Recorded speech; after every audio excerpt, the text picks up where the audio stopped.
How the Camel Got His Hump by Rudyard Kipling. Read by Logan Seh. In the beginning of years, when the world was so new and all, and the animals were beginning to work for man, there was a camel, and he lived in the middle of a howling desert because he did not want to work. And besides, he was a howler himself.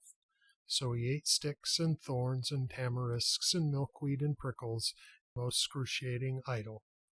And when anyone spoke to him, he said, "Humph," just "humph," and no more.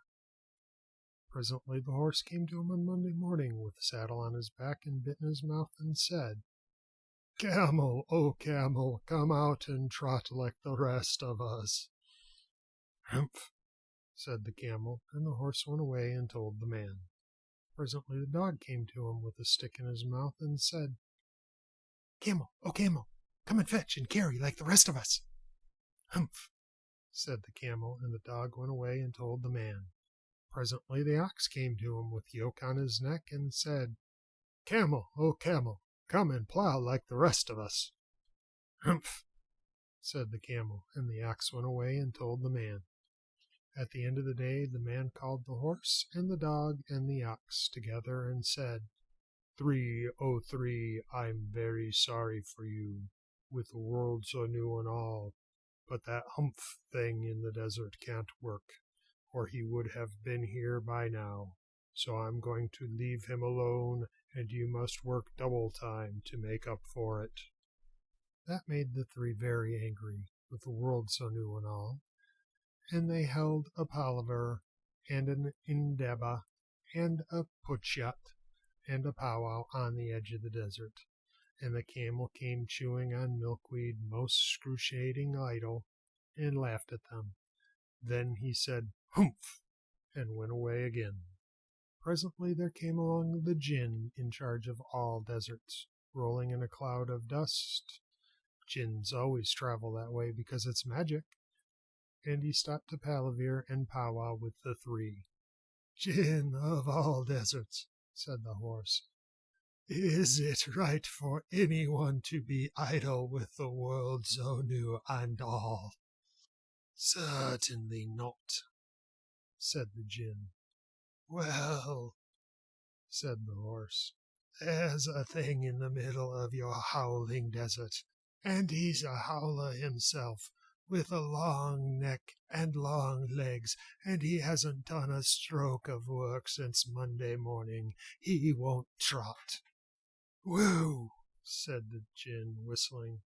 "That's my camel, and for all the gold in Arabia, what does he say about it?" "He says hump," said the dog, "and he won't fetch and carry."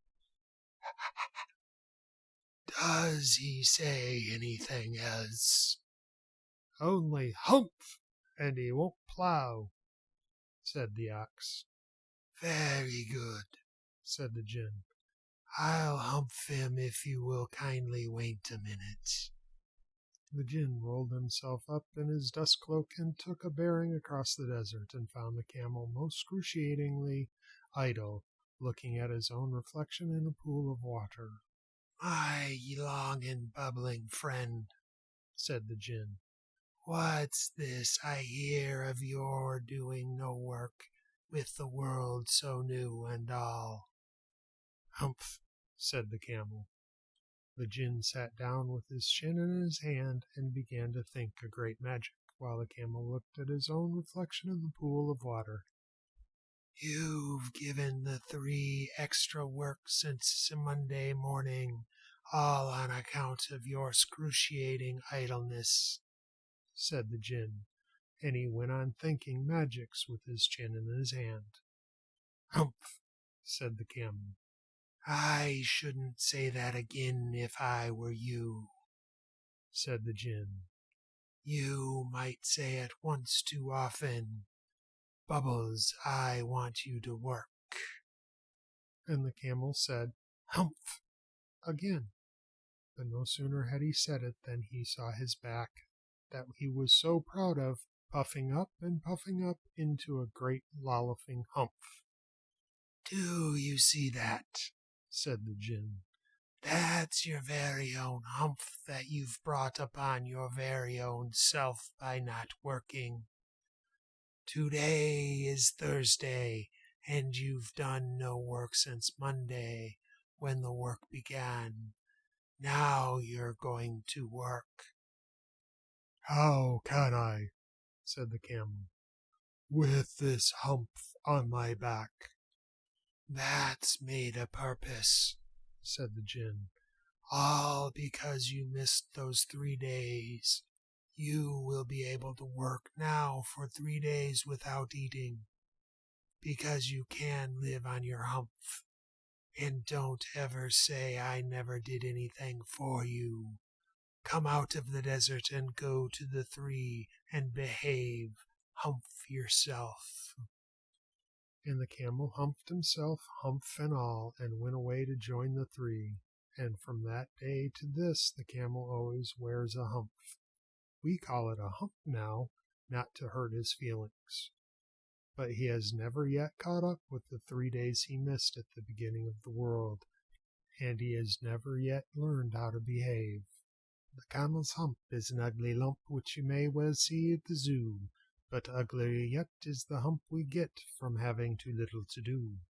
Kiddies and grown-ups too, ooh, ooh, if you haven't enough to do, ooh, ooh, we get the hump. Camel's hump, the hump that is black and blue.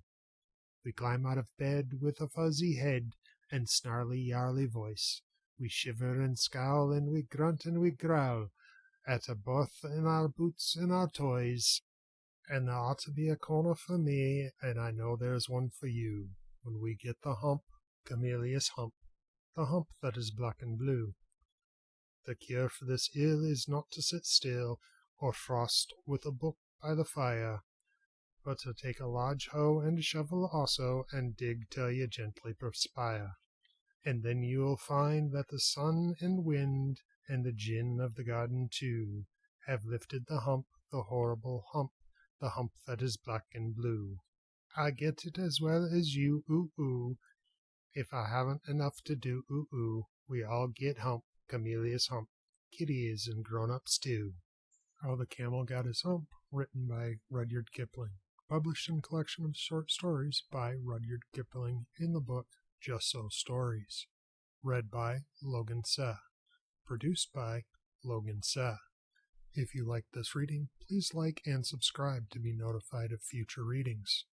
If you would like to find more stories and books like this one to read for free, visit https://www.freekidsbooks.org for books of all reading levels and in multiple languages, both educational and fun.